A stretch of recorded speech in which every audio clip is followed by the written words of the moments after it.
సనాతన ధర్మ ప్రచారం చేయడం మాత్రమే కాదు, సనాతన ధర్మం ప్రచారం చేసేటువంటి వాళ్ళు ఎందరో ఉన్నారు. అందరూ తమ తమ వంతుగా తమ ధర్మ ప్రచారాలు చేస్తున్నప్పటికీ కూడా ఇంకా మత మార్పిడిలు అనేటువంటివి జరుగుతూనే ఉన్నాయి. దానికి ప్రభుత్వ పథకాలే కావచ్చు, లేకపోతే వాళ్ళు పన్నేటటువంటి పథకాలే కావచ్చు. అలాంటి పథకాల ఆశలో పడి మన ధర్మాన్ని వదులుకున్నటువంటి వాళ్ళు ఎంతోమందిని రోజు మనం చూస్తున్నాం. అలా పరాయి మతంలోకి వెళ్లకుండా ఆపేటువంటి వాళ్ళు, వెళ్ళినటువంటి వాళ్ళను తిరిగి మళ్ళీ మన ధర్మంలోకి లాక్కు వచ్చేటువంటి వాళ్ళు, అలాంటి ఆదర్శమైనటువంటి పుణ్య దంపతులు మరెవరో కాదు, శ్రీమతి సుధా, శ్రీ నరేష్ గారు. వారిని సాదరంగా ఆహ్వానిస్తున్నారు.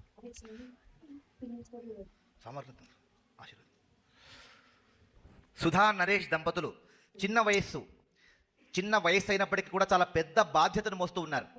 ఇప్పటికీ ఎంతో మందిని గర్భాపాసీలు చేసేశారు. ఇంకా గర్భాపాసి గురించి రోజు పోట్లాడుతూనే ఉన్నారు. ఎప్పుడైనా నేను ఫోన్ చేసి ఏమండి నరేష్ గారితో మాట్లాడొచ్చా అంటే, గురుగారు నరేష్ గారు గర్భాపాసి చేయడానికి వెళ్ళారండి.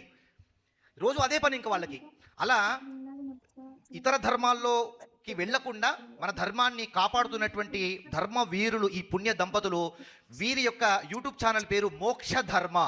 మీరు యూట్యూబ్ ఛానల్లో చూస్తే తెలిసిపోతుంది. మోక్ష ధర్మ అనేటువంటి ఛానల్ ద్వారా మన ధర్మాన్ని మనం కాపాడుకుంటూ, స్వధర్మీయుల గురించి, గొప్పతనం గురించి చెప్పుకుంటూ, ఇతర ధర్మాల నుంచి ఎలాంటి ఆకర్షణకు లోను కాకుండా ఉండాలని వీడియోలు చేస్తూ, ఇన్స్పైర్ చేస్తూ అనేక మందిని ఇతర ధర్మాల నుంచి మళ్ళీ తిరిగి లాక్కొని వచ్చినటువంటి పుణ్య దంపతులు ఈ నరేష్ మరియు శ్రీమతి సుధా దంపతులు. వీరికి ధర్మవీర్ అనేటువంటి ఈ పురస్కారము సరితూగుతుంది అనేటువంటి భావనతో హిందూ ధర్మచక్రం ధర్మవీర్ అనేటువంటి పురస్కారము ఈ పుణ్య దంపతులకు అందజేస్తోంది.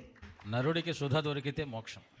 ఈ నరేశ్వరుడికి ఆ సుధామాత దొరకటము, ఆ మోక్ష ధర్మం అనేటువంటి ఛానల్ పుట్టింది.